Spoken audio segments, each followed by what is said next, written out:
The morning sun cast long shadows over Camp Pendleton's training grounds.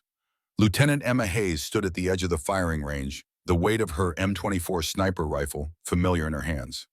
At 29, she was smaller than most of the recruits around her, standing just 5'4", with a slender, athletic build that made her look more like a college track star than someone who had already served with distinction in Afghanistan. Her dark hair was pulled back in a regulation bun, her brown eyes scanning the targets downrange with practiced focus. The California heat pressed down on the concrete training area, but Emma barely noticed it. She had endured far worse during her tours overseas. This was day one of the Advanced Military Arts Program, an intensive course designed to develop elite combat specialists in the post-9/11 military landscape. Emma was one of only 3 women in a group of 35 participants, and she could already feel the sideways glances and whispered comments from some of the men. She loaded her rifle with mechanical precision, her movements economical and practiced. The firing range fell silent as she took her position. Master Sergeant Williams, the primary instructor, stood several yards behind her with a stopwatch. "When ready, Lieutenant," he said. Emma took a deep breath, settled her heart rate, and began. The rifle cracked 17 times in rapid succession, each shot finding its target with devastating accuracy. Distances varied from 400 to 800 yards, moving from left to right across the range. Captain Richard Miller, a Gulf War veteran serving as assistant instructor, checked his watch and shook his head in disbelief. 4 minutes, 12 seconds, he announced. "She just broke my record by 43 seconds. Williams reviewed the targets through his spotting scope. 17 hits, 17 targets. Clean shots, all center mass or head. He turned to the gathered participants. "That, ladies and gentlemen, is what we're looking for in this program." Emma shouldered her rifle and stepped back from the firing line, ignoring the mix of impressed and skeptical looks from the other trainees. This wasn't her first experience with doubt, and she knew it wouldn't be her last. The daughter of Colonel James Hayes, a decorated Delta Force operator who had served with distinction in the Gulf War, Emma had military service in her blood. Her father had taught her to shoot when she was just 8 years old, but it was her maternal grandmother who had given her the gifts that truly set her apart. Gabriela Santos had immigrated to the United States from the Philippines after World War II, bringing with her the ancient fighting traditions of Kali and Eskrima. These were not the flashy techniques seen in martial arts movies, but practical, efficient combat methods developed over centuries of warfare in the Philippine Islands. Few people knew that Emma had been training in these arts since she was 6 years old. Every afternoon after school, while other kids played video games or watched television, Emma would spend hours in her grandmother's backyard learning footwork, stick fighting, and empty hand techniques. Gabriella was a tough teacher, demanding perfect form and endless repetition. She would make Emma practice the same movement hundreds of times until it became as natural as breathing. "In real fighting, you don't get second chances," Gabriella would say in her accented English. "The person who moves first, moves fastest, and moves smartest is the one who goes home alive." What made these lessons even more significant was the history behind them.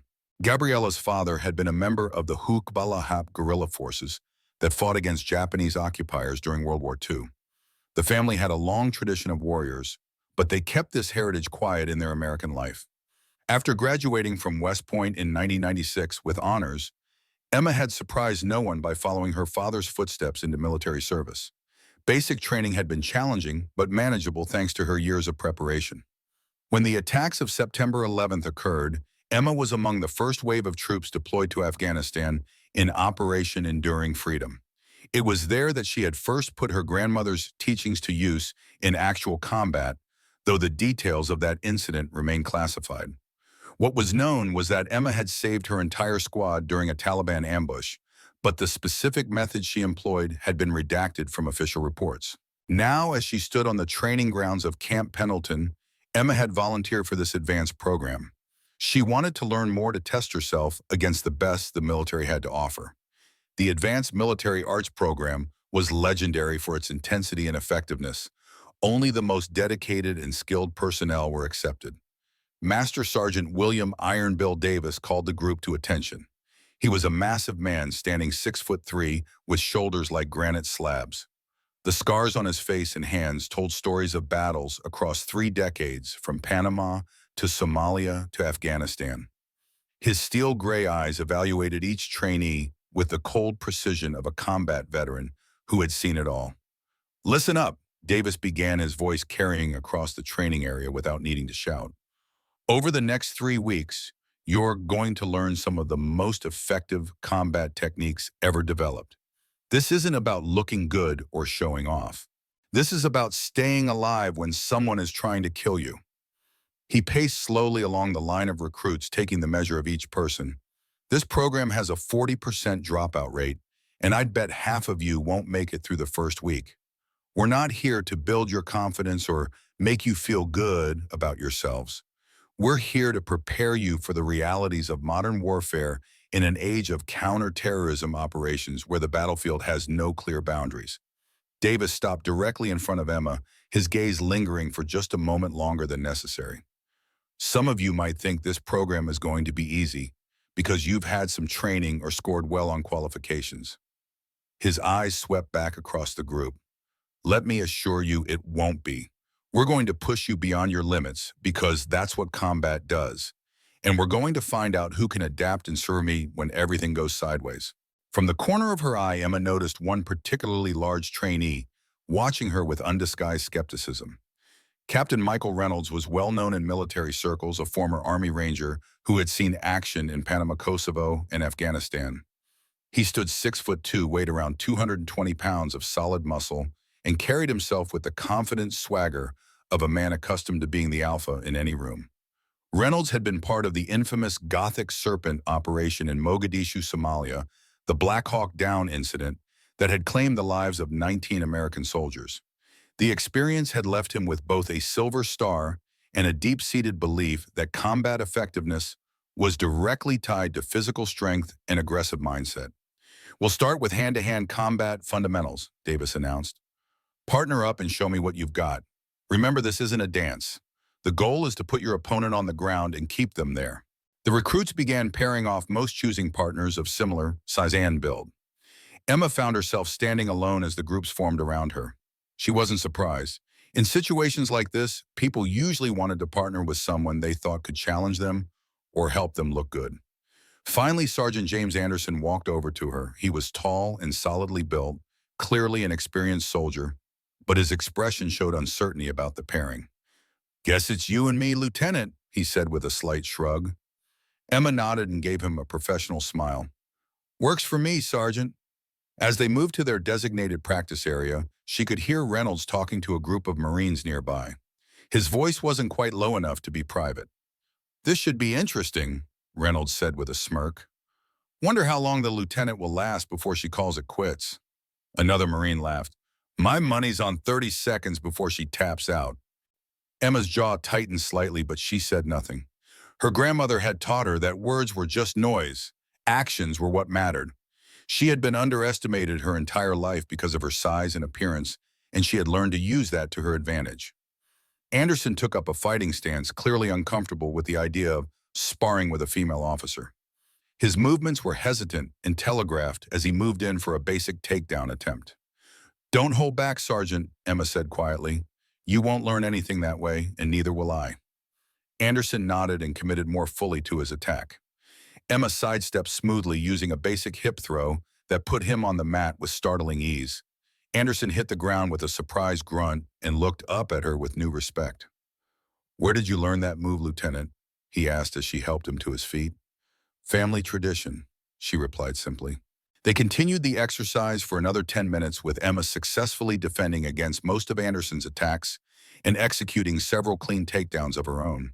Her movements were efficient and controlled, never using more force than necessary but always effective. Nearby, Reynolds was dominating his partner, a Navy SEAL, who was giving him a real challenge. Reynolds was strong and aggressive, using his size advantage to overpower his opponent. When he noticed Emma's success against Anderson, his expression darkened. "Hey, Davis," Reynolds called out loud enough for everyone to hear. "I think Hayes there needs a real challenge. Anderson's clearly going too easy on her." The training area went quiet as all eyes turned toward them. Master Sergeant Davis walked over and observed their training for a moment. "You having trouble with the exercise, Captain?" Davis asked Reynolds. "No, Sergeant," Reynolds replied with a slight smile. "But I don't think the lieutenant is getting proper training partnered with someone who's pulling his punches. Maybe she should work with someone more appropriate for her skill level." The implication was clear and insulting. Reynolds was suggesting that Emma needed to be treated with kid gloves, that she couldn't handle training with a real opponent. Several of the Marines chuckled at the comment. Anderson's face flushed red with embarrassment. Actually, Sergeant Lieutenant Hayes has been doing great, Anderson said. She's gotten me down several times already. Reynolds laughed outright. Come on, Anderson, you're just being nice because she's a woman. We all saw you pulling your punches. Emma felt her temper rising but kept her voice calm and respectful. I'm fine with my current partner, Sergeant. We're both learning.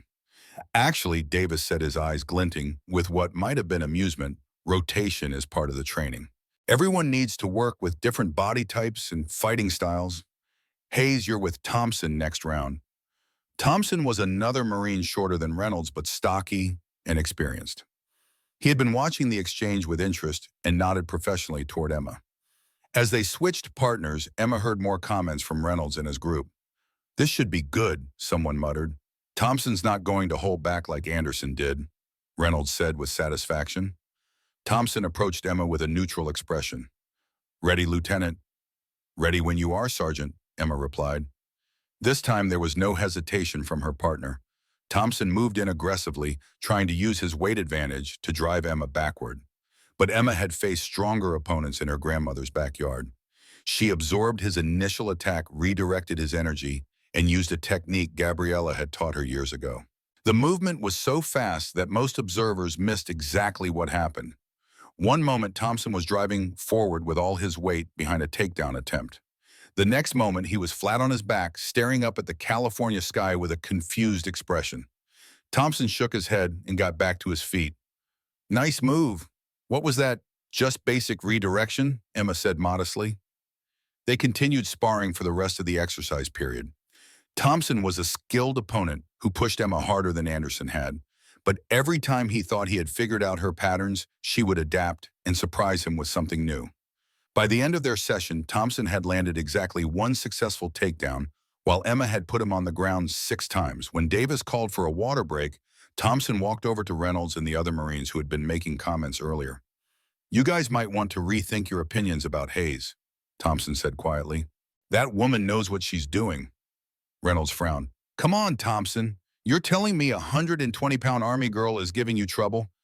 I'm telling you, she put me on my ass 6 times in 15 minutes, and I still don't know how she did half of it, Thompson replied. Her technique is unlike anything I've seen before. The other Marines looked skeptical. Reynolds in particular seemed annoyed that his narrative about Emma wasn't holding up. During the break, Emma sat apart from the main group, drinking water and reviewing the morning's training in her mind. She could hear snippets of conversation from the Marines, some of whom were now debating whether Thompson had been going easy on her too. There's no way she's that good, one of them insisted. Thompson's just being nice because she's Army and he doesn't want to cause problems. Yeah, Reynolds agreed. I bet if she went up against a real Marine in a serious match, she'd fold in 30 seconds. Anderson, who had been listening to this conversation, walked over to where Emma was sitting. Don't let them get to you, he said quietly. Some of these guys have never trained with women before. They don't know how to handle it when their assumptions get challenged. Emma looked up at him and smiled. It's fine, I'm used to it. Still, it's not right. You earned their respect this morning, whether they want to admit it or not. The afternoon session focused on weapons defense techniques. The trainees were introduced to training knives, batons, and other practice weapons designed to simulate real-world threats. In Iraq and Afghanistan, many of your close-quarter encounters will involve armed opponents, Davis explained as he demonstrated various defensive techniques. Knowing how to disarm an enemy can mean the difference between coming home in a plane seat or a pine box. Emma continued to perform well, but she noticed that several of the Marines, particularly Reynolds and his friends, were watching her more closely now. Some seemed genuinely curious about her background and training. Others appeared to be looking for any sign of weakness they could exploit. During a drill that involved defending against multiple attackers, Emma found herself surrounded by 3 larger opponents. The exercise was supposed to be controlled, focusing on movement and positioning rather than full contact. But Emma noticed that her attackers were being more aggressive than they had been with other participants. She handled the situation smoothly, using footwork and timing to avoid being overwhelmed. When one attacker got too close, she applied just enough pressure to a nerve point on his wrist to make him back off without causing real injury. By the end of the first day, word was spreading quietly through the group that the small army officer was not what she appeared to be. Some of the participants were impressed and curious. Others, particularly Reynolds and his circle of friends, seemed determined to prove that her success was just beginner's luck. As the recruits prepared to leave the training ground, Reynolds made one final comment loud enough for Emma to hear. "Don't worry, Hayes. Tomorrow we start the real training. Hope you get plenty of rest tonight because you're going to need it." That evening, Emma sat alone in her temporary quarters, her body sore from the day's exertions. She pulled out her phone and dialed a familiar number. "Lola," she said when her grandmother answered using the Filipino term of endearment. "How are you feeling today?" "Better than yesterday, worse than tomorrow," Gabriella replied with her characteristic humor. "How was your first day of the special training?" Emma switched to a mix of Spanish and Tagalog languages she and her grandmother often used for private conversations. "Some of them don't think I belong here," she said, "especially one captain, a former ranger. He's made it his mission to prove I'm not good enough." Gabriella's weathered face showed concern even through the small phone screen. "Did you show them what you can do?" "A little. I didn't want to reveal too much on the first day." Her grandmother's eyes hardened. "Then show them what a Hayes woman is made of. But remember, child, the strongest steel is forged in the hottest fire. Let them underestimate you until the moment it matters most." After ending the call, Emma spent an hour meditating, focusing her mind and preparing herself for the challenges ahead. She knew that Reynolds would escalate his attempts to undermine her. Men like him couldn't tolerate having their worldview challenged, especially by someone they considered inferior. But Emma also knew something Reynolds didn't. This wasn't her first test, nor would it be her last. In Afghanistan, she had faced far worse than an arrogant captain with something to prove. The second morning dawned clear and hot. The trainees assembled on the parade ground where Master Sergeant Davis waited for them. Next to him stood a man Emma recognized immediately from her father's military photographs, Colonel Frank Martinez, one of the program's founders and a legendary Special Forces operator. "Good morning," Colonel Martinez began. "I'm here to observe today's training and evaluate the program's effectiveness. Sergeant Davis tells me we have an exceptional group this cycle." His eyes moved across the assembled trainees, lingering briefly on Emma. There was no recognition in his gaze, but something in his expression suggested interest. "Today's focus will be on advanced defensive techniques," Davis announced. "We'll be working with training knives and batons. The goal is to learn how to neutralize an armed opponent without sustaining injury yourself." The group was divided into pairs for the first exercise. Emma wasn't surprised when she found herself paired with Reynolds. "Looks like it's you and me, Lieutenant," Reynolds said with a cold smile. "Hope you're ready." Emma said he met his gaze evenly. "As you always, Captain." Davis demonstrated the proper technique for disarming an opponent with a knife, emphasizing control and positioning rather than strength. "Remember, this is controlled training," he warned as he handed out rubber training knives. "The goal is to learn the technique, not prove anything." Reynolds gripped the rubber blade and faced Emma across the training mat. His stance was aggressive, and Emma could see in his eyes that he wasn't planning to make this easy for her. "Ready?" Davis asked. Emma nodded, settling into a balanced stance that looked casual, but would allow her to move quickly in any direction. Reynolds came at her with more speed and aggression than the demonstration had shown. Instead of the controlled attack they had practiced, he drove forward with real intent, trying to overwhelm her with his size and strength. But Emma had been defending against knife attacks since she was 10 years old. Her grandmother had used everything from wooden training blades to actual kitchen knives, with the edges dulled to teach her proper respect for edged weapons. Reynolds' attack, though aggressive, was straightforward and predictable.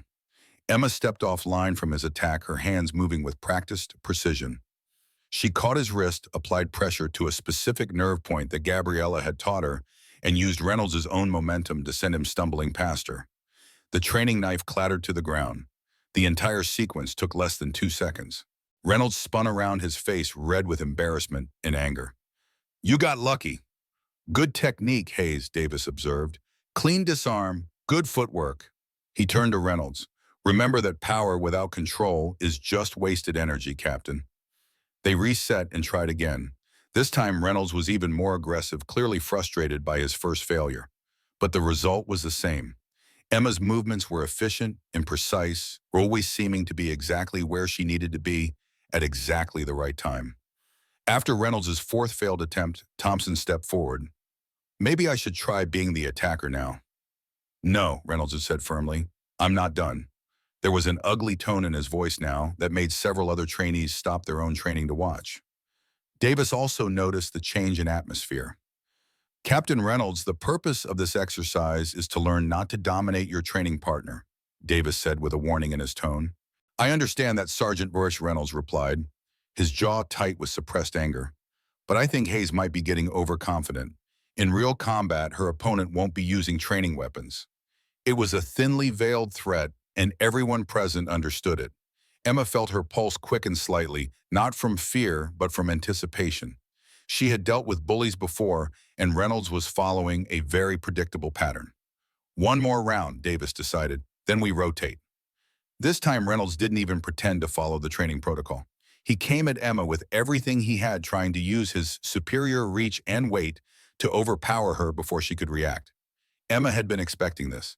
Instead of using the defensive techniques they had been practicing, she fell back on what her grandmother had taught her about real knife fighting. She moved like water flowing around Reynolds' attack while her hands found the pressure points on his arm that would temporarily disable his grip. Reynolds found himself flat on his back with his own training weapon pressed against his throat.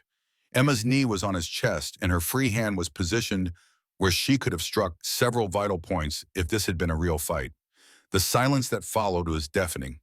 Excellent control, Hayes, Davis said quietly, though his expression showed surprise. Though that last technique wasn't from our manual. Where did you learn that? Emma released Reynolds and helped him to his feet. My grandmother taught me some additional methods, Sergeant. Reynolds got up slowly, his face a mask of humiliation and rage. He said nothing, but the look he gave Emma promised that this wasn't over. Colonel Martinez, who had been observing silently, made a note in a small book he carried.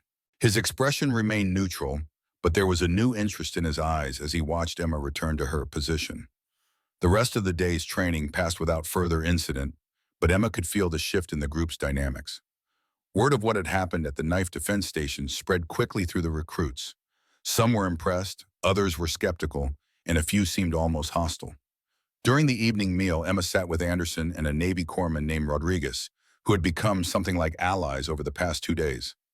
At the table across from them, Reynolds was holding court with 5 other Marines speaking in low, angry tones. You need to be careful, Rodriguez warned quietly. Reynolds has a reputation for holding grudges. He doesn't like being shown up, especially by someone he thinks should be beneath him. Anderson nodded in agreement. Some of these guys have never served with women in combat roles. They think the military is supposed to be their private boys' club. Emma took a bite of her food and considered their words. She had hoped to complete the training program without attracting too much attention, but it seemed that was no longer possible. I'm not looking for trouble, she said finally, but I won't back down if it finds me. Across the mess hall, Reynolds was still talking with his group, occasionally glancing in Emma's direction. One of his companions, a large Marine named Brooks, seemed particularly interested in whatever Reynolds was saying. I heard they're planning something, Rodriguez said under his breath. One of the guys in my barracks mentioned that Reynolds thinks you've been getting special treatment from the instructors. That's ridiculous, Anderson protested. If anything, they've been harder on her than on most of us. But Emma knew that facts wouldn't matter to someone like Reynolds. He had built his identity around being the strongest, the toughest, the most dominant person in any group. Her success challenged that identity in a way that he couldn't tolerate. As she prepared for bed that night, Emma thought about her grandmother's words about steel being forged in fire. Tomorrow would bring new challenges, and she had a feeling that Reynolds wasn't finished testing her yet. She pulled out her phone and typed a quick message to Gabriella. The fire is getting hotter, Lola, but I remember everything you taught me. The response came quickly. Good. Show them that a warrior doesn't break under pressure. Make your ancestors proud. Emma smiled and put the phone away. Whatever Reynolds and his friends were planning, she would be ready. On the third morning, the trainees gathered for what Davis announced would be a special evaluation exercise.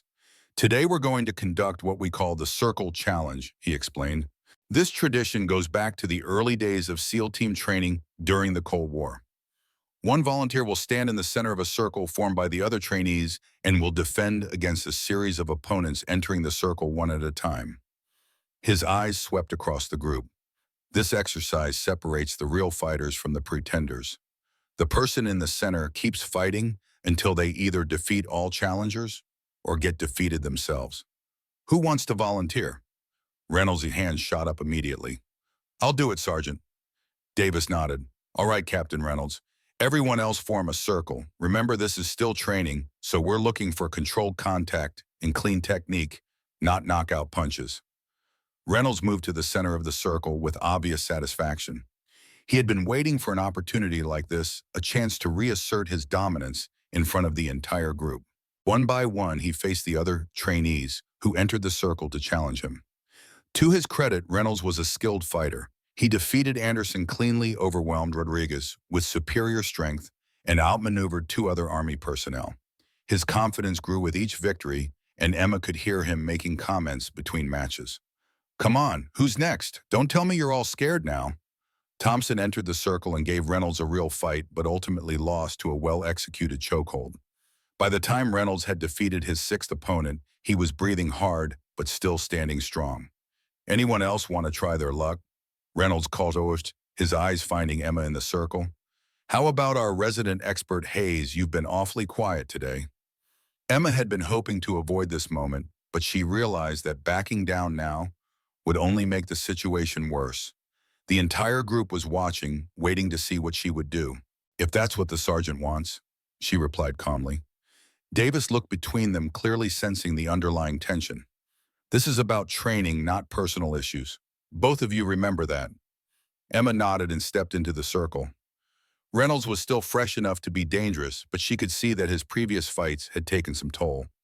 More importantly, his victories had made him overconfident. They faced each other across the circle, and Emma could feel the weight of everyone's expectations. Some of the trainees were clearly hoping to see Reynolds put her in her place. Others, particularly Anderson and Rodriguez, were quietly rooting for her. Ready when you are, sweetheart, Reynolds said with a smirk. The fight began with Reynolds trying to use the same aggressive approach that had worked against his previous opponents. He was bigger, stronger, and more experienced in military combat training. What he didn't understand was that Emma had been preparing for opponents exactly like him her entire life. Gabriella had always told her that the biggest, strongest fighters were often the most predictable. They relied on their physical advantages and became frustrated when those advantages didn't immediately decide the fight. Emma let Reynolds come to her, absorbing his initial attack and using his momentum against him. When he tried to grab her for a takedown, she slipped his grip and used a technique from Kaylee to off-balance him. For the first 2 minutes, it looked like a fairly even match. Reynolds landed a few glancing blows, but nothing solid. Emma mostly stayed defensive, feeling out his patterns and waiting for the right opportunity.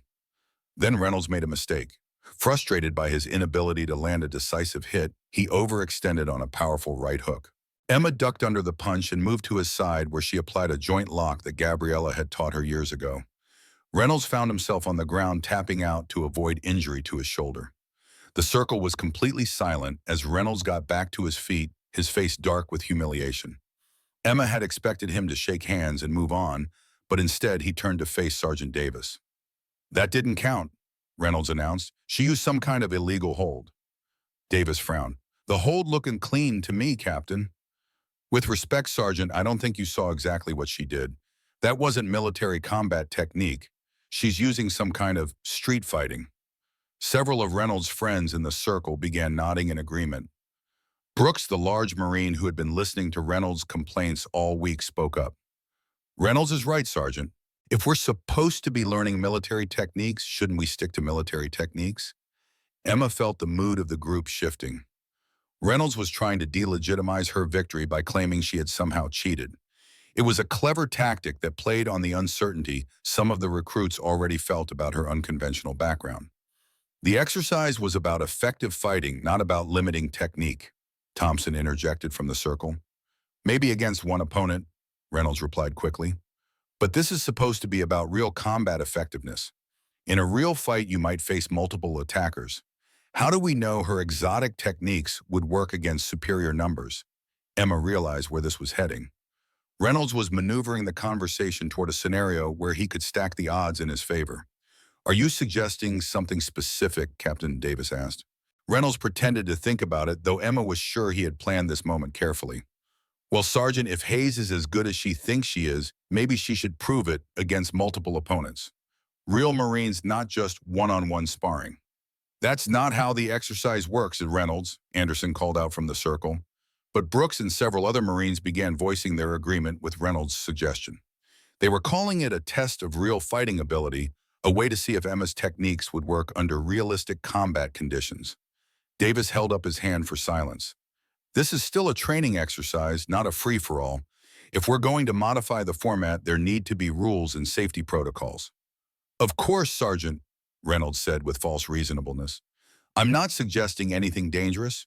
Just maybe 2 or 3 opponents instead of one. See how well the Army's secret techniques work against multiple Marines.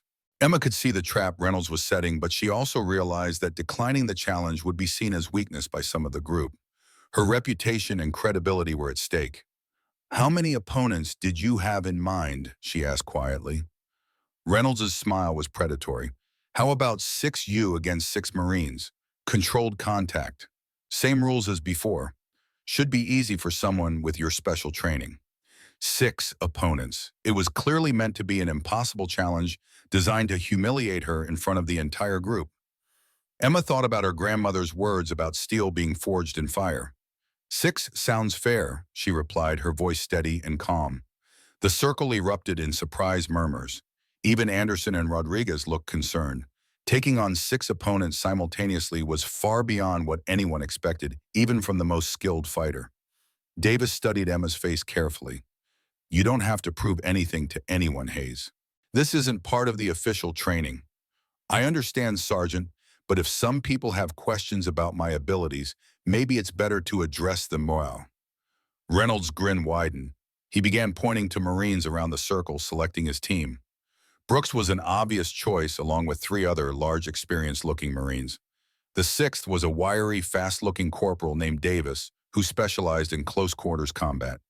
As the 6 men moved to positions around the circle, Emma realized she was about to face the biggest challenge of her martial arts career. But somewhere deep inside, she could hear her grandmother's voice telling her that this was the moment she had been training for her entire life.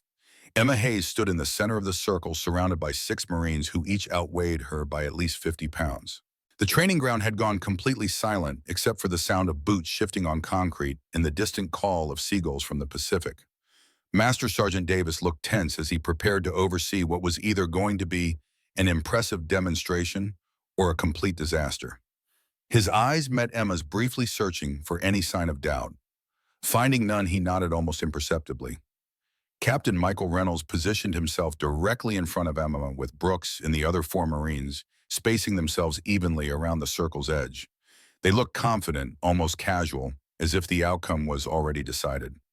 Last chance to back out, Hayes, Reynolds called out, bouncing slightly on the balls of his feet. No shame in admitting when you're outmatched. Emma didn't respond verbally. Instead, she closed her eyes for just a moment and let her grandmother's training flow through her memory. Gabriella had taught her that fighting multiple opponents wasn't about matching their strength or speed. It was about timing, positioning, and using their numbers against them.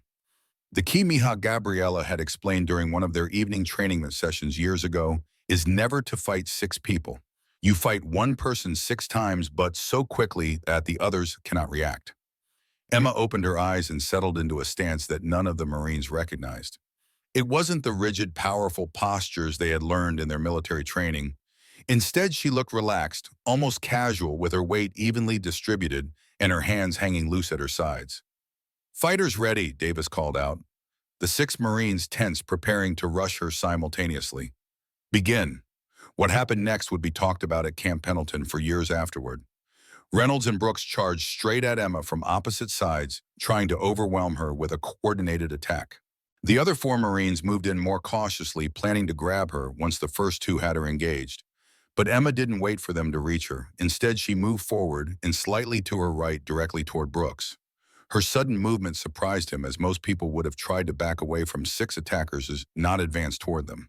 As Brooks reached for her, Emma dropped low and swept his legs with a technique called Seiko that her grandmother had shown her countless times. Brooks went down hard, and Emma used his falling body as a shield between herself and Reynolds' attack.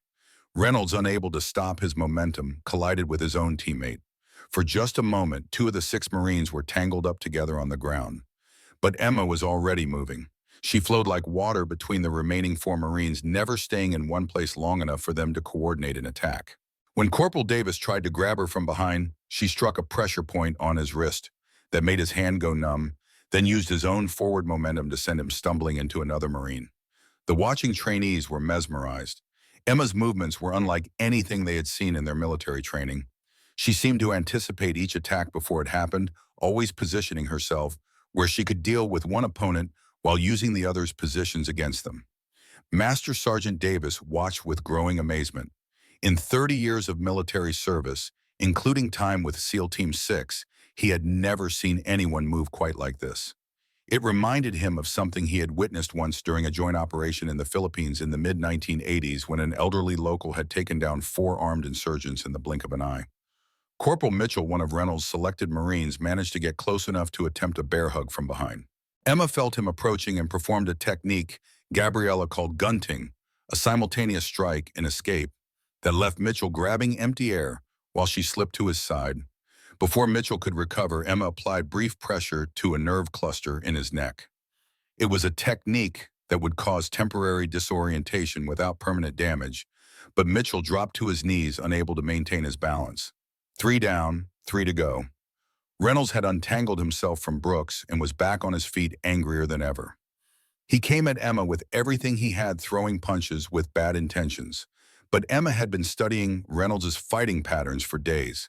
She knew he telegraphed his attacks and relied too heavily on his reach advantage.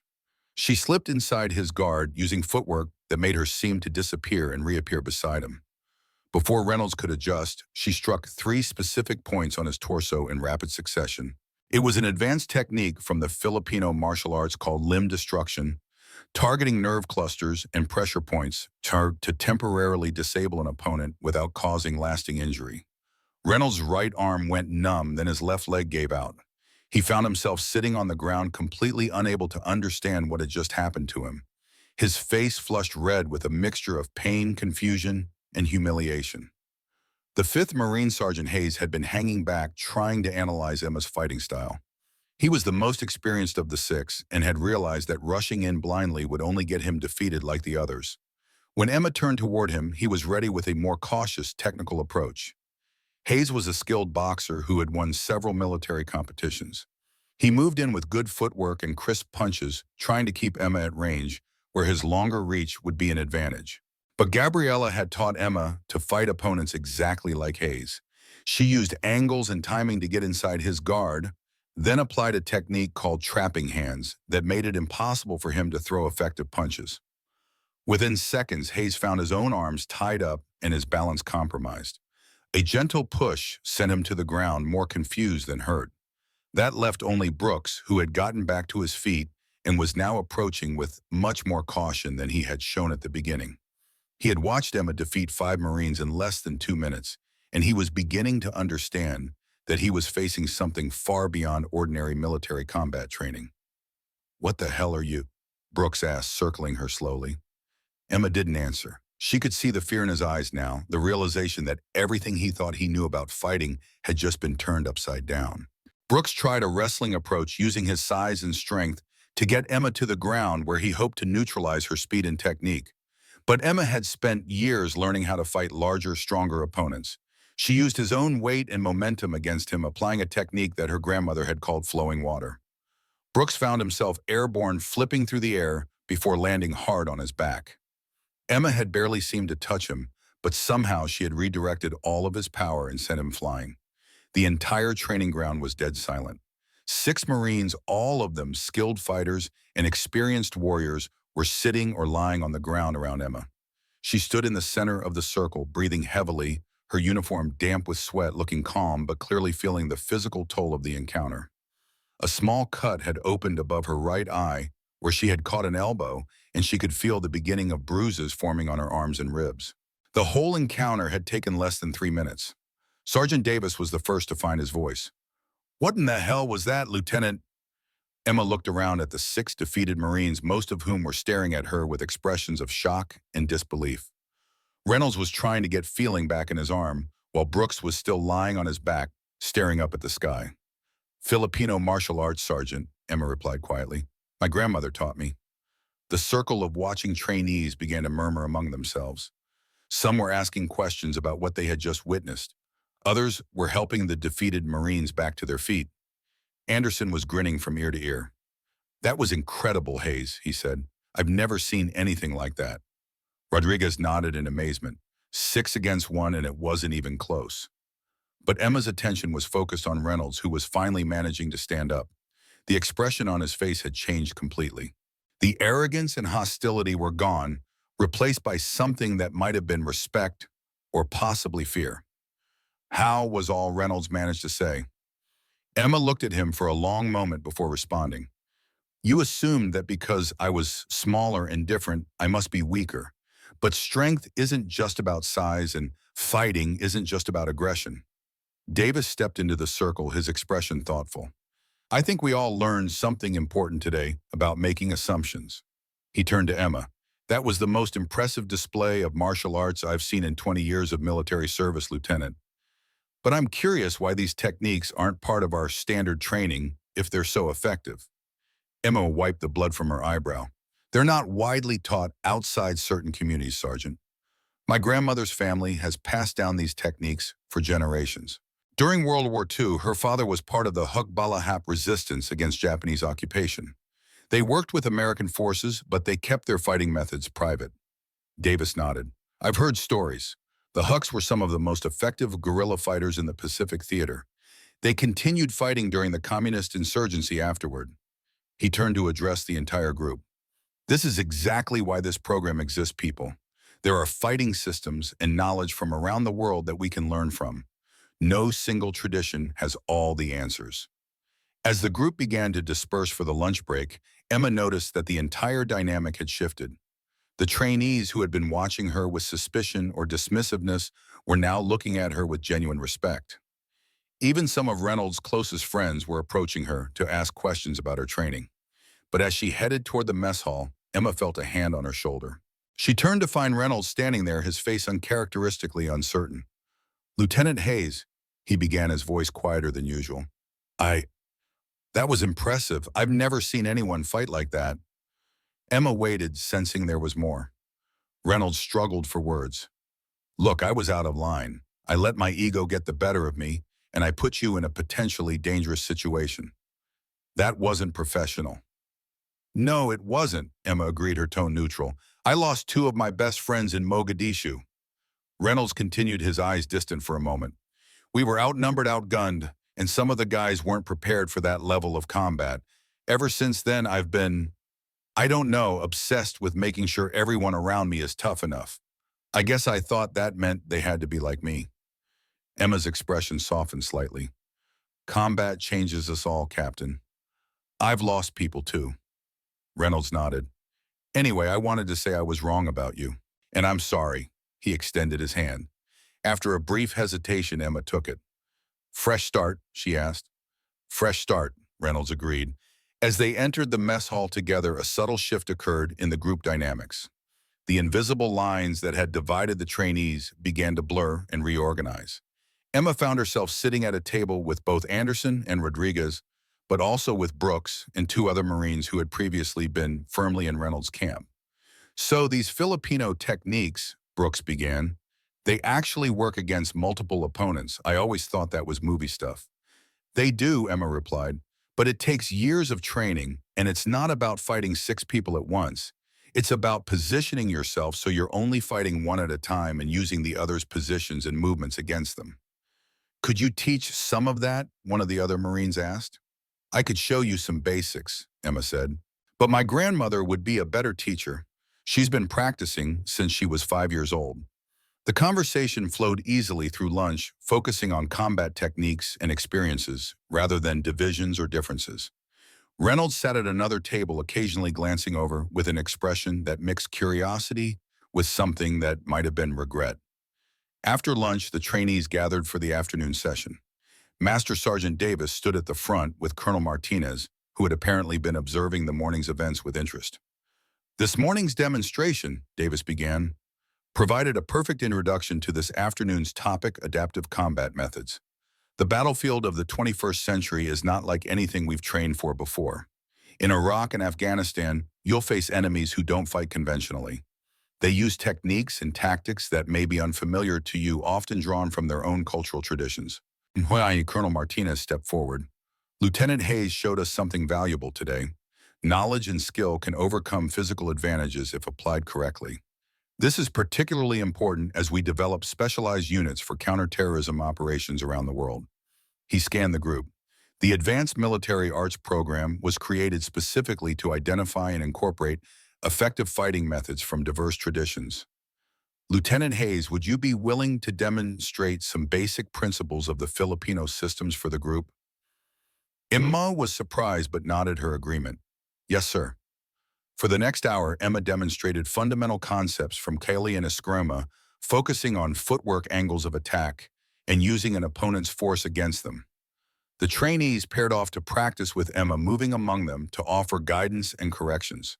To her surprise, Reynolds approached her during a break in the practice. The way you redirected Brooks during the circle exercise, he said. Could you show me that again? Emma demonstrated the flowing water technique, slowly explaining the principles behind it. Reynolds attempted it several times, his forehead furrowed in concentration. It's counterintuitive, he muttered. My instinct is to resist force with force. That works when you're stronger, Emma replied. But when you're not, you need to be smarter about how you use energy. Reynolds nodded thoughtfully. In Mogadishu, we were the stronger force, but we still lost people. Maybe if we'd been more adaptable. He trailed off, then attempted the technique again. This time his movement was smoother, more fluid. Better, Emma said.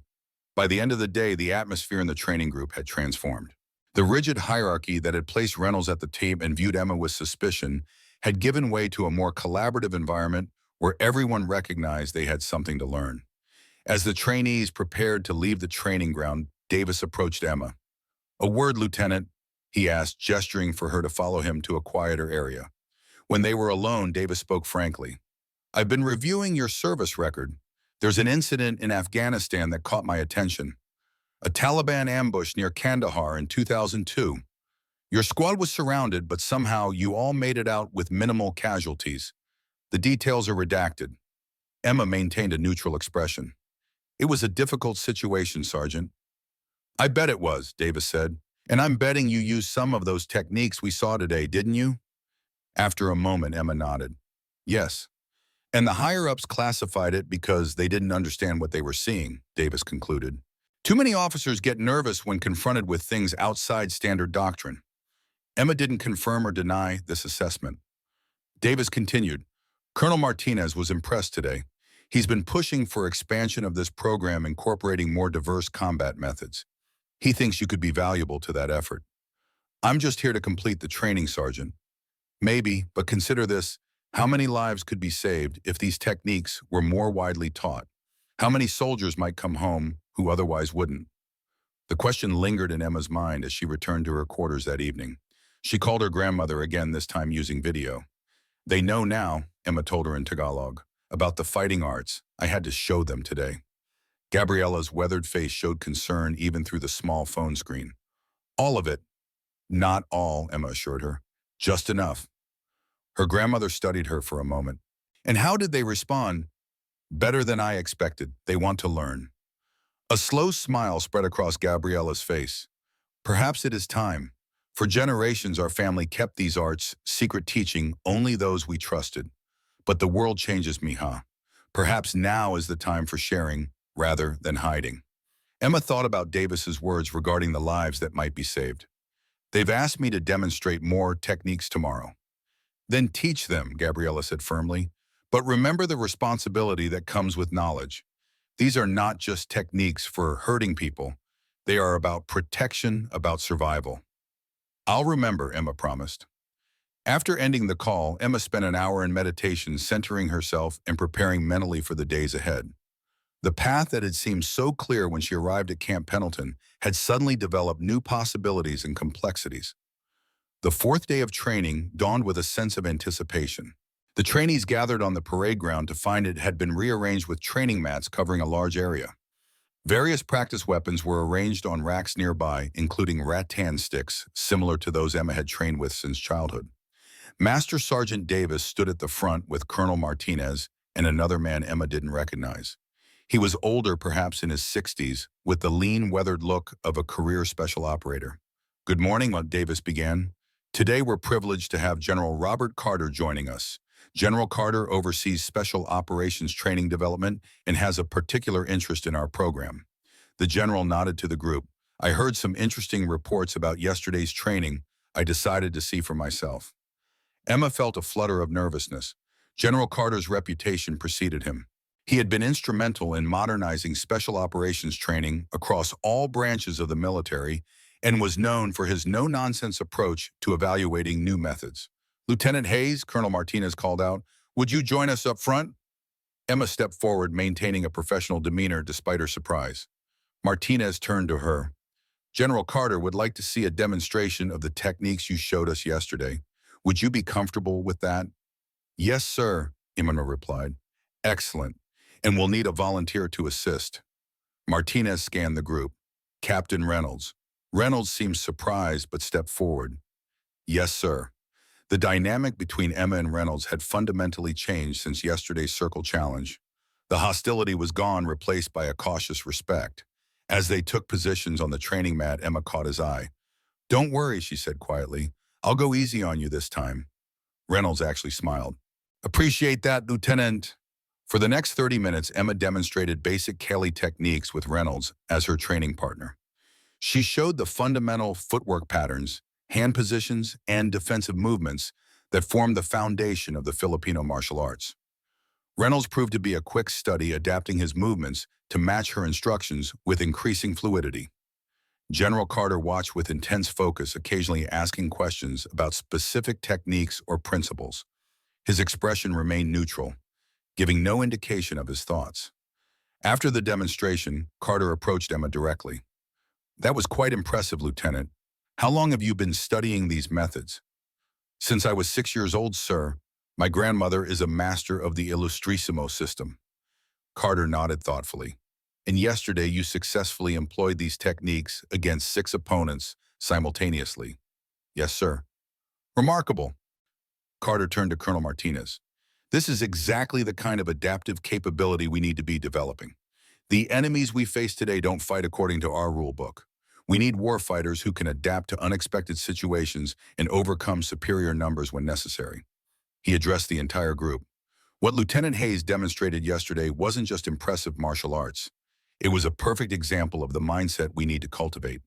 Using an opponent's strengths against them, maintaining situational awareness under pressure, and adapting tactics to changing circumstances, these are the skills that save lives on today's battlefields. Carter returned his attention to Emma.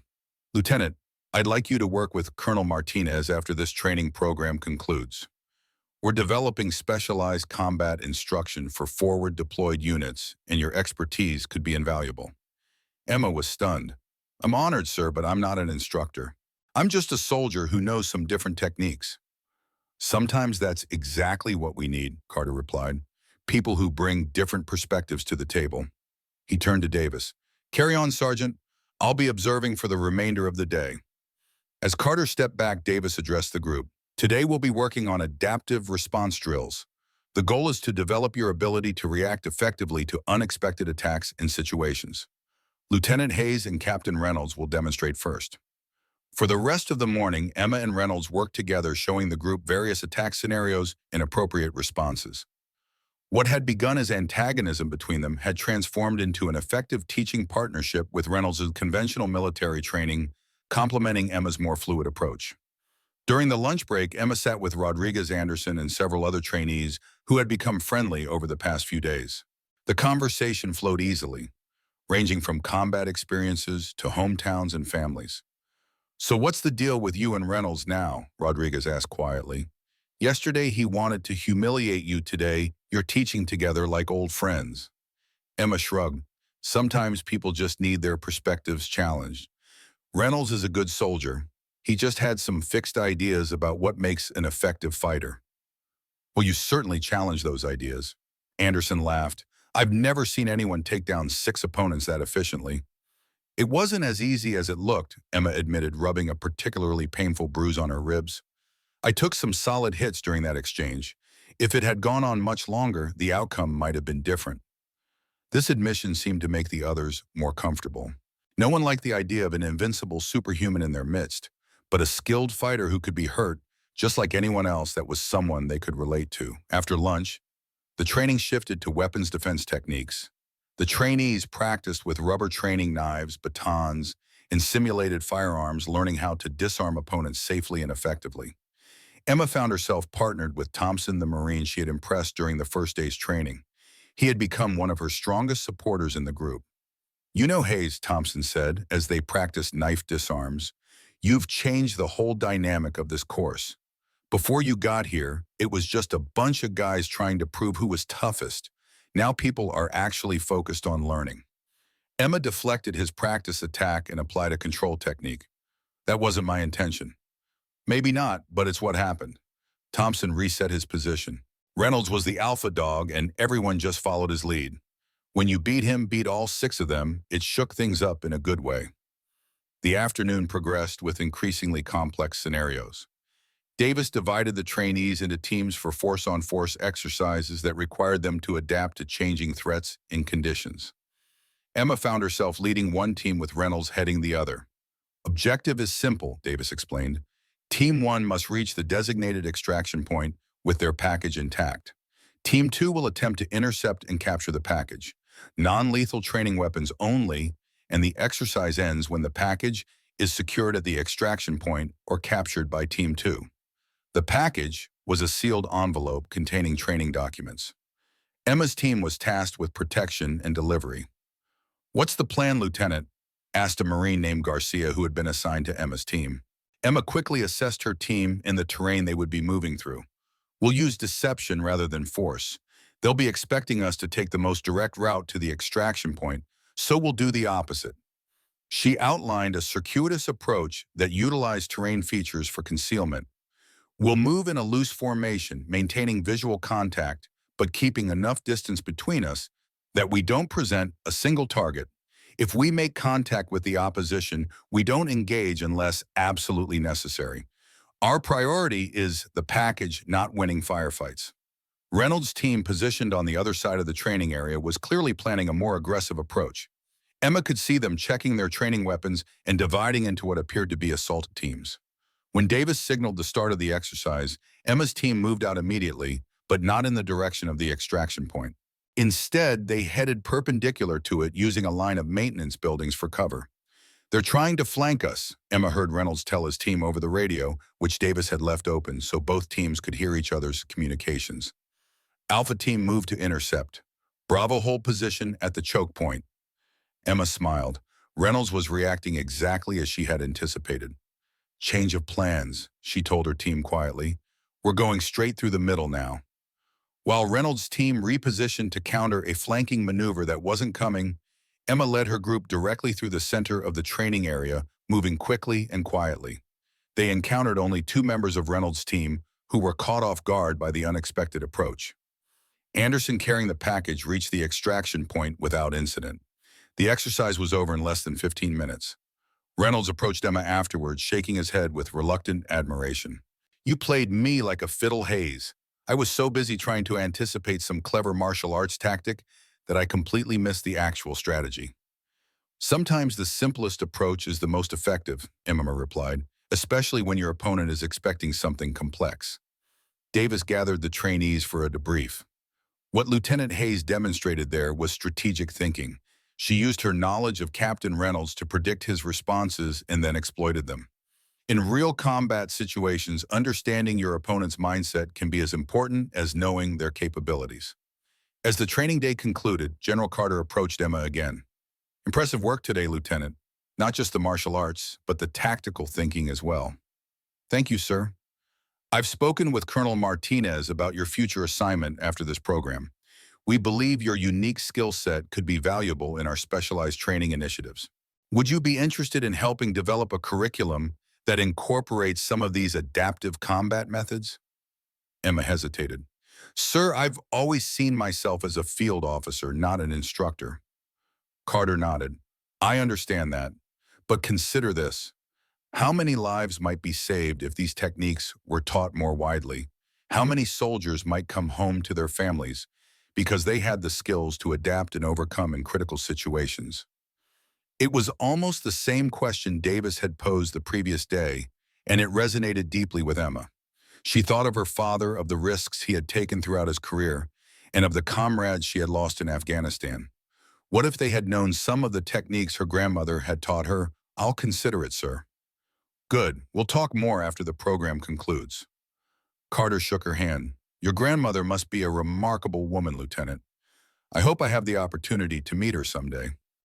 As Emma returned to her quarters that evening, she found a small group of trainees waiting for her, including Anderson, Rodriguez Thompson, and surprisingly Brooks. A few of us were wondering if you'd be willing to show us some more of those Filipino techniques, Thompson said. Just the basics. Davis approved it as optional evening training. Emma was touched by the request. Of course, let me change and I'll meet you at the training area in 15 minutes. When she arrived at the designated space, she was surprised to find not just the four who had asked, but nearly half the class, including Reynolds. Word spread, Anderson explained with a grin. Emma spent the next hour showing them fundamental Kali movements, focusing on the core principles rather than specific techniques. The trainees practiced in pairs, their faces concentrated as they attempted to master the unfamiliar motions. Reynolds approached her as the session wound down. I've been thinking about what happened yesterday, he said quietly. The way you handled all six of us. What about it? In Mogadishu, we were outnumbered and surrounded. I lost my two best friends because we couldn't adapt fast enough to the situation. We were trained to fight conventionally, but there was nothing conventional about that day. His eyes were distant with memory. If we'd known some of what you showed us today, maybe things would have been different. Emma understood then that Reynolds' aggressive posturing had been covering something deeper. The guilt and pain of loss and the desperate need to ensure no one else experienced what he had. It's not too late to learn, she said simply. Reynolds nodded. No, I guess it's not. As the impromptu training session broke up, Emma noticed Davis watching from the doorway. He nodded to her with approval before disappearing back into the night. That evening, Emma called her grandmother again. Things have changed, Lola, she explained. They want me to help develop a training program based on our fighting arts. Gabriella was silent for a long moment. And what do you want me, huh? Emma considered the question carefully. I want to serve to make a difference. If teaching these techniques can save lives, isn't that a form of service? Her grandmother smiled gently. Our arts were kept secret for generations because they needed to be. The Spanish colonizers, the Japanese occupiers, they would have used our knowledge against us. But perhaps now is the time for openness. Perhaps now our traditions can serve a greater purpose. You wouldn't mind me sharing what you've taught me? Knowledge is like water, mija, Gabriella replied. If it doesn't flow, it becomes stagnant. Just remember to teach not just the techniques, but the wisdom behind them. These are not just ways to hurt people, but ways to protect, to serve, to overcome. Emma nodded. I'll remember. As she prepared for bed, Emma reflected on how dramatically the situation had changed in just a few days.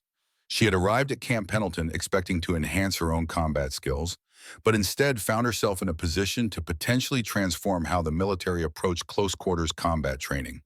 What had begun as a test of her abilities had become something far more significant, a bridge between traditions, an opportunity to share knowledge that could save lives. The path ahead was uncertain, but for the first time since Afghanistan, Emma felt a sense of clear purpose. Tomorrow would bring new challenges, but she would face them with the wisdom of her grandmother and the strength of her training.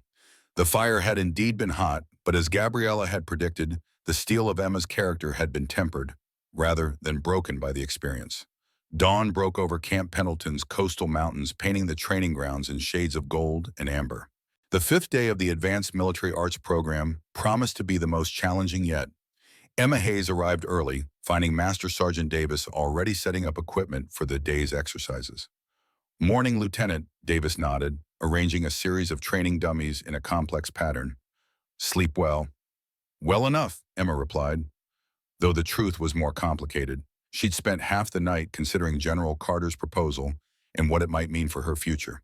The other half had been devoted to crafting a lesson plan for today's demonstration at Colonel Martinez's request. "Big day ahead," Davis said, checking his watch. "General Carter will be back with some other brass. Word of your performance has traveled fast." Emma felt a flutter of nerves, wasn't expecting quite this much attention. Davis paused his work, fixing her with a steady gaze. "That's what happens when you change the game, Lieutenant. People notice." The trainees began arriving in groups, the dynamics notably different from just days ago. Where once there had been clear divisions with Reynolds at the top of a rigid hierarchy, now there were mixed groups engaged in animated discussions. Several nodded respectfully to Emma as they passed. Reynolds arrived last, walking directly to Emma with purpose in his stride. "Morning, Hayes," he said, his demeanor professional but relaxed. "Been thinking about that flowing water technique you showed yesterday. Mind if I run something by you before the session starts?" "Not at all," Emma replied, surprised but pleased by the request. Reynolds demonstrated a modified version of the technique, incorporating elements of his Ranger combat training. "I figured the principle could work with different entry points," he explained, moving through the sequence slowly. Emma watched with genuine interest. "That's actually quite good. You're adapting it to your own body mechanics, which is exactly how it should work." A slight smile crossed Reynolds' face. "Turns out I can learn new tricks after all." Their conversation was interrupted by the arrival of Colonel Martinez, General Carter, and three other high-ranking officers Emma didn't recognize. The trainees quickly assembled in formation. "Good morning," Martinez began. "Today's session will focus on practical applications of adaptive combat methods in current operational environments. Lieutenant Hayes will lead the first demonstration, followed by force-on-force exercises, incorporating the techniques you've been learning." He gestured to the visitors. "Joining General Carter today are Colonel Wilson from Special Operations Command, Major General Thompson from Training and Doctrine Command, and Captain Richards from Naval Special Warfare." Emma felt the weight of expectations settle on her shoulders. These weren't just any officers, they represented the elite training establishments across multiple branches of service. General Carter stepped forward. "Before we begin, I want to emphasize something. What you're learning here isn't just about hand-to-hand combat techniques. It's about adaptive thinking, the ability to overcome superior force through intelligence positioning and leveraging your opponent's energy against them. These principles apply across all aspects of modern warfare, from small unit tactics to strategic planning." He nodded to Emma. "Lieutenant Hayes, you have the floor." Emma moved to the center of the training area, taking a moment to center herself. "This morning, I'd like to demonstrate how the principles of Filipino martial arts can be applied to various combat scenarios we might encounter in current operational environments." She gestured to Reynolds. "Captain Reynolds has volunteered to assist me. We'll begin with multiple opponent scenarios in confined spaces, similar to room-clearing operations in urban environments." For the next 30 minutes, Emma and Reynolds demonstrated techniques for dealing with multiple attackers in tight quarters. They showed how traditional military methods could be enhanced with concepts from Cayley and Eskrima, controlling angles of approach, creating barriers with available ematics, and using an opponent's momentum to create openings for counterattacks. The visiting officers watched with intense interest, occasionally conferring among themselves. Major General Thompson, in particular, seemed captivated by the demonstrations, his eyes narrowed in concentration as he studied Emma's movements. "Now," Emma continued, "we'll demonstrate applications with standard issue equipment." She and Reynolds donned tactical gear, plate carriers' helmets, and weapon rigs loaded with training equipment. The added weight and restricted movement created new challenges, but Emma showed how the principles could be adapted to accommodate these limitations. "The key," she explained, "is understanding that these techniques aren't rigid forms to be memorized. They're principles to be internalized and applied according to the situation. Adaptability is the core concept." As the demonstration concluded, the trainees broke into enthusiastic applause. Even the visiting officers seemed impressed, with General Carter nodding in apparent approval. "Excellent work, Lieutenant," Martinez said. "Now we'll move to practical exercises. Captain Reynolds will command Blue Force. Lieutenant Hayes will lead Red Force. Objective is to clear and secure the mock village complex while maintaining force integrity." The training area included a small urban warfare simulation site, a collection of concrete structures designed to mimic buildings in Middle Eastern or Central Asian settings. The complex challenge would test not just individual skills, but also unit cohesion and tactical thinking. Rules of engagement that are simple, Davis announced. Non-lethal training weapons only. If you're hit in a limb, that limb is disabled. Torso or head hits mean you're out. Your objective is to secure the central building while minimizing casualties. Emma gathered her team, Anderson Rodriguez Thompson, and 4 others who had shown particular interest in her teaching methods. Reynolds' team consisted of Brooks Davis Mitchell and 4 Marines who specialized in urban warfare. They have the advantage in this environment, Emma told her team as they prepared. They've trained specifically for urban combat, and they know the standard approaches. So what's our play? Anderson asked. Emma smiled. We don't use the standard approaches. Here's what we're going to do. The exercise began with a sharp whistle from Sergeant Davis. Reynolds' team moved quickly to establish defensive positions around the central objective, clearly expecting Emma's force to approach along the main avenues of the mock village. Instead, Emma split her team into pairs, each taking indirect routes through the complex. They moved quietly using the principles of angular displacement she had taught them to minimize exposure while maintaining situational awareness. From his observation position, General Carter watched with growing interest. She's applying the same principles from hand-to-hand combat to small unit tactics, he remarked to Colonel Martinez. Fascinating approach.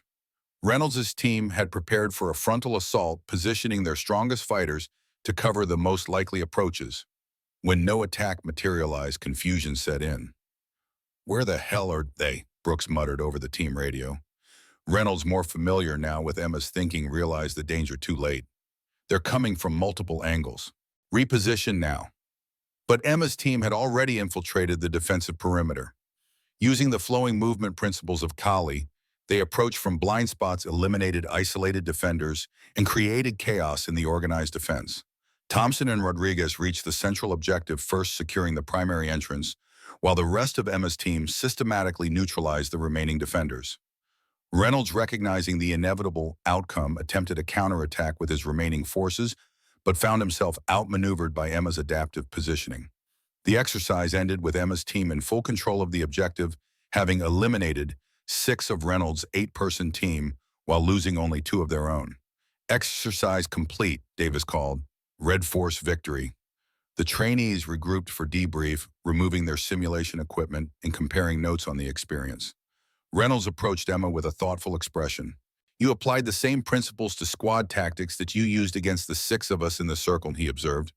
Never engaging directly where we were strongest, always moving to create advantageous positions. Emma nodded. The concepts scale up from individual combat to unit tactics. It's all about energy management and positional awareness.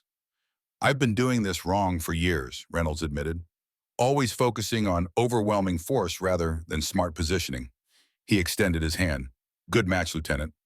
As they shook hands, Emma noticed General Carter approaching with the other visiting officers. Impressive display, Lieutenant Hayes, Carter said. You've taken principles from a traditional combat system and applied them to modern tactical scenarios with remarkable effectiveness. Major General Thompson, a tall, austere man with decades of combat experience etched into his face, spoke next. I've overseen training development for 23 years, Lieutenant. In all that time, I've rarely seen someone bridge the gap between traditional martial arts and contemporary military applications so seamlessly. Emma maintained her professional composure despite the unexpected praise. Thank you, sir. The credit belongs to my grandmother and the generations before her who preserved and refined these methods. Perhaps, Thompson replied, but the innovation and application is yours. He turned to Martinez. The program proposal you submitted makes more sense now that I've seen it in action. You have my support. Captain Richards, the Naval Special Warfare representative, had been quietly observing throughout the day. Now he addressed Emma directly. My team has been developing specialized close-quarters battle protocols for maritime interdiction operations. The approaches you demonstrated today could be valuable additions to our methodology. Emma felt slightly overwhelmed by the attention but maintained her focus. I'd be happy to contribute in any way I can, sir. General Carter turned to address all the trainees. What you've witnessed and participated in these past days represents the future of adaptive combat training. The threats we face are evolving rapidly, and our methods must evolve with them. Traditional systems like the Filipino martial arts, Lieutenant Hayes has demonstrated contain centuries of battle-tested wisdom that we would be foolish to ignore. He returned his attention to Emma. Lieutenant, I'd like you to report to Fort Bragg after completing this program. Colonel Wilson will be your point of contact. We're establishing a specialized training cell to develop these concepts further with potential application across all branches. Emma's mind raced with the implications. Fort Bragg was the home of Special Operations Command, the heart of America's most elite fighting forces. Such an assignment would mean a significant shift in her career trajectory. I'm honored by the opportunity, sir, she replied carefully, but I should mention that I'm not the most qualified instructor for these methods. My grandmother. We're aware of Gabriela Santos's expertise, Carter interrupted with a knowing smile. Colonel Martinez has already extended an invitation for her to consult on the program development should you accept the assignment. Emma couldn't hide her surprise. You've spoken with my grandmother. Yesterday evening, Martinez confirmed. She's a remarkable woman, Lieutenant. Her insights will be invaluable. The day's formal training concluded with additional force-on-force exercises, each team incorporating elements of what they'd learned from Emma's demonstrations. The improvement in performance was immediately evident, with more fluid movement, better positional awareness, and increased tactical creativity across all the training teams. As the trainees dispersed for the evening meal, Emma found herself surrounded by colleagues eager to discuss specific techniques and applications. The transformation from outsider to respected instructor had occurred with breathtaking speed. Later that evening, Emma sat alone in her quarters contemplating the dramatic shift in her circumstances. A knock at her door interrupted her thoughts. Got a minute, Hayes? Reynolds asked when she opened the door. Emma nodded, stepping aside to let him enter. Reynolds remained standing in his posture, betraying unusual hesitation. I wanted to speak with you privately before making any decisions about tomorrow's training. What's on your mind, Captain? Reynolds took a deep breath. I owe you a more complete apology than I've given. When you first arrived, I made assumptions based on nothing but prejudice. I saw your size, your gender, and decided you didn't belong here without giving you a chance to prove yourself. He looked directly at her now. Worse, I deliberately put you in danger with that 6-person challenge. It was unprofessional and unworthy of the uniform I wear. Emma appreciated his candor. What changed your perspective? Getting my ass handed to me by someone half my size was a good start, Reynolds admitted with a rueful smile. But it was more than that. Watching you teach, seeing how you approach problems, it made me question a lot of things I thought I knew. He paused, gathering his thoughts. In Somalia, we were outnumbered and surrounded. I lost my 2 best friends because we couldn't adapt fast enough to changing circumstances. Ever since then, I've been fixated on physical strength and aggression as the answer to every tactical problem. It's a natural response to trauma, Emma said quietly. Reynolds nodded. Maybe so, but it made me rigid in my thinking, and that's dangerous in our line of work. He straightened his shoulders. Anyway, I wanted you to know that I've recommended to General Carter that you be given a permanent position in the training development program. Emma was genuinely surprised. You did your methods work, Hayes. They could save lives, maybe lives like my friends in Mogadishu. His expression was solemn. In our business, that's what matters more than ego or tradition. After Reynolds left, Emma called her grandmother. When Gabriela's face appeared on the screen, Emma switched to Tagalog. Is it true you spoke with Colonel Martinez? Gabriela's weathered face creased in a smile. Yes, he was very respectful, very interested in our family's traditions. They want me to help develop a training program at Fort Bragg, Emma explained. They've invited you to consult as well. I know, Gabriela replied. I told the colonel I would be honored to contribute, but only if you felt it was the right path for you. Emma hesitated. I'm not sure, Lola. I always saw myself in the field not as an instructor. All paths of service have value, Mija, her grandmother said gently. Sometimes the greatest impact comes from teaching others. Think of how many lives might be saved if these methods were more widely known. That's what General Carter said, Emma acknowledged. He sounds like a wise man. Gabriela studied her granddaughter's face through the screen. What is truly holding you back? Emma considered the question carefully. Our family has guarded these techniques for generations. Is it right for me to share them so widely? Gabriela's expression grew thoughtful.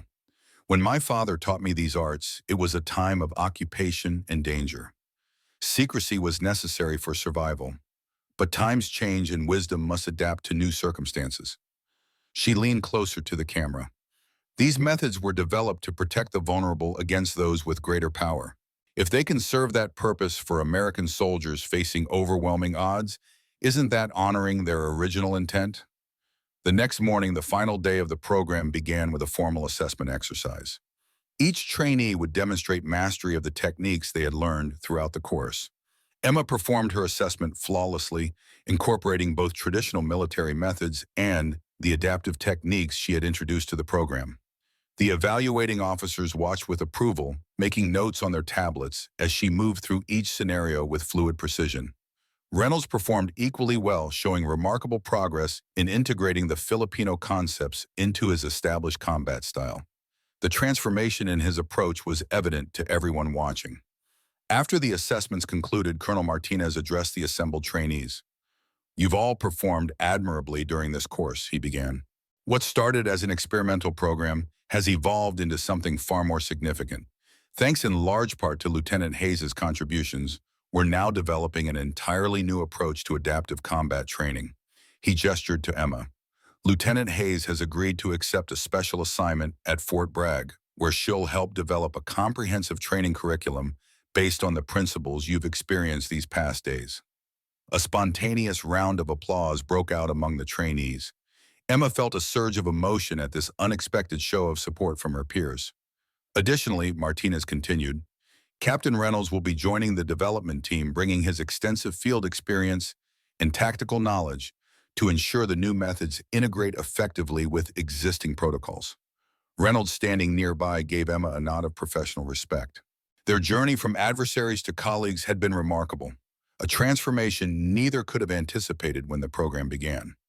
As the formal ceremony concluded, the trainees gathered to exchange contact information and final thoughts before departing to their respective assignments. Anderson approached Emma with Rodriguez close behind. "So, Fort Bragg," Anderson said. "Special Operations Training Development. That's quite a step up from regular field assignments." Emma smiled. "It wasn't what I expected when I arrived here."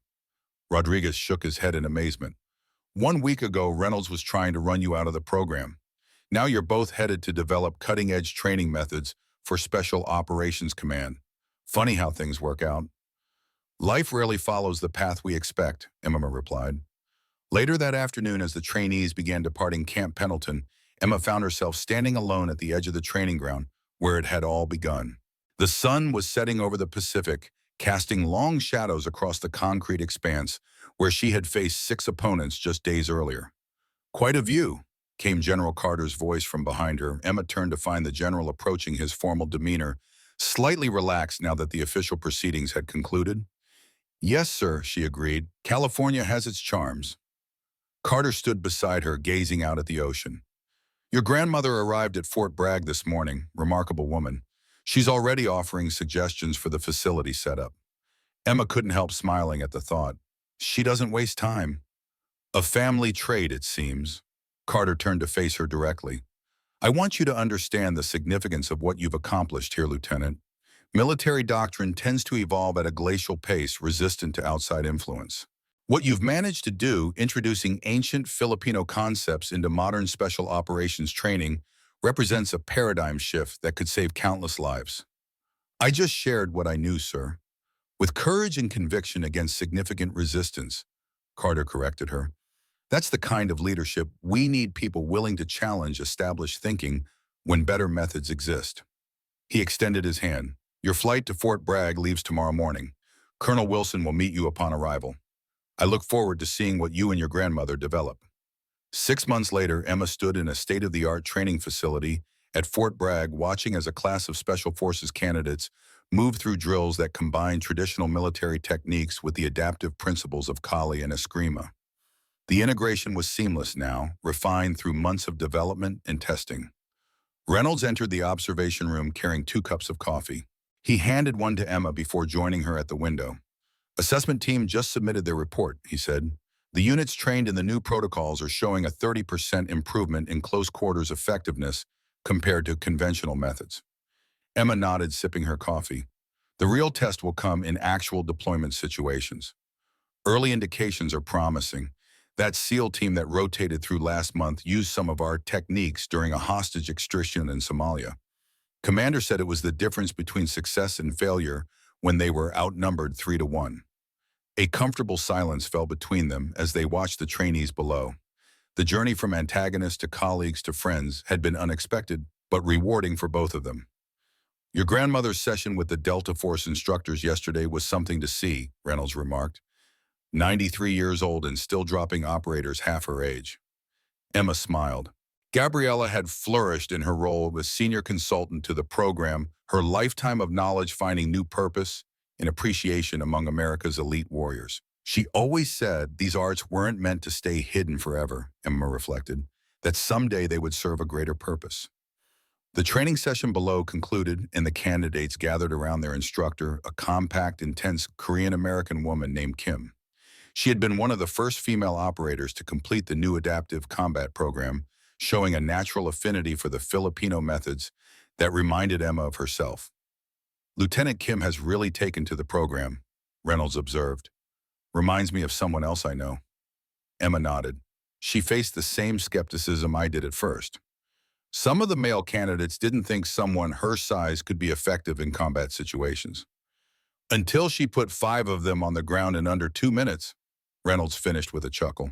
History repeats itself. A young aide appeared at the door. Major Hayes General Carter has arrived for the demonstration. Emma straightened her uniform. In the months since Camp Pendleton, her promotion had come through, along with formal recognition of her contributions to military training development. Shall we? She asked Reynolds, who now wore the oak leaves of a major as well.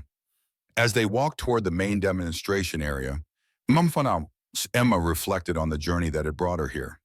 What had begun as a personal challenge had evolved into something far more significant, a bridge between traditions, a melding of ancient wisdom with modern warfare requirements. In the large training hall, General Carter waited with a delegation of foreign military observers. Emma recognized uniforms from Britain, Australia, Israel, and several NATO countries. Major Hayes and Carter greeted her. Our international partners are eager to see the program you've developed. I've been telling them how you single-handedly changed our approach to close-quarters combat training. Emma smiled diplomatically. Hardly single-handed, sir. It's been a team effort from the beginning.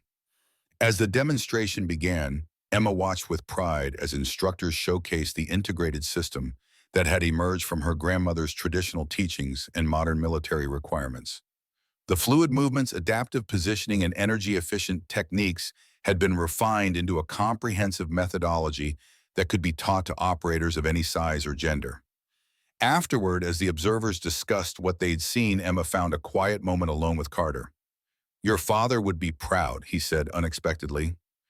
Emma looked at him in surprise. You knew my father? Carter nodded. James Hayes and I served together in Desert Storm. He was one of the finest operators I ever knew. Adaptable, innovative, always thinking beyond conventional approaches.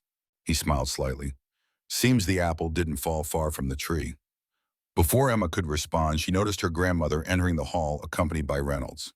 Despite her age, Gabriella moved with the fluid grace of a lifetime martial artist, her small figure commanding instant respect from the hardened warriors around her. There she is, Emma said with affection. The real force behind all of this. Carter watched as the international observers gravitated toward Gabriella, clearly recognizing the wisdom she embodied. Sometimes the most powerful influences come from unexpected sources, he observed. A lesson your grandmother taught you well, and one you've now taught all of us. As Emma moved to join her grandmother, she caught sight of Lieutenant Kim speaking with a group of new female candidates who had just arrived for training. The women were watching the demonstrations with a mixture of awe and uncertainty, clearly wondering if they could master such techniques.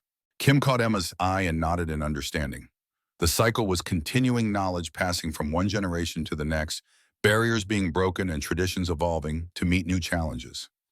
In that moment, Emma fully understood what her grandmother had meant about knowledge being like water.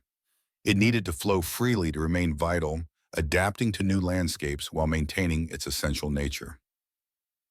What had begun at Camp Pendleton with one woman facing 6 doubters had grown into something that would influence military training for decades to come.